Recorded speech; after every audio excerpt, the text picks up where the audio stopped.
The killing of a black teenager 10 years ago Saturday marked a pivotal point that would change the tenor of American culture and politics.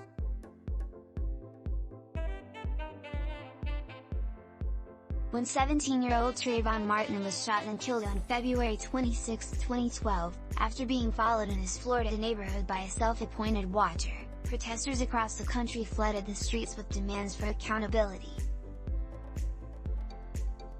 George Zimmerman's subsequent acquittal was met with stronger demonstrations, and a social media storm.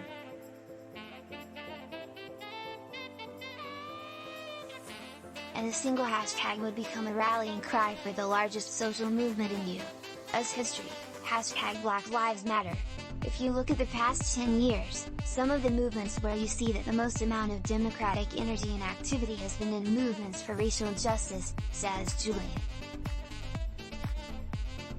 These are the moments where you see ordinary citizens engaged in politics, trying to change policy, trying to address past wrongs. The clearest example of this engagement played out 2 summers ago. Against the backdrop of a novel pandemic and fueled by the president's racial antagonism, millions of people engaged in demonstrations in all 50 states and Washington, D.C., following the killings of George Floyd and Breonna Taylor. Corporations, either pushed by employees or out of fear of public scrutiny, quickly issued Black Lives Matter press releases. Financial firms including Goldman Sachs pledged to fund support groups that address racial injustice. Most glaringly, the National Football League, on the heels of its own racial discrimination controversy with former quarterback Colin Kaepernick, censored racism in the end zone and the Black national anthem was played at its season opener.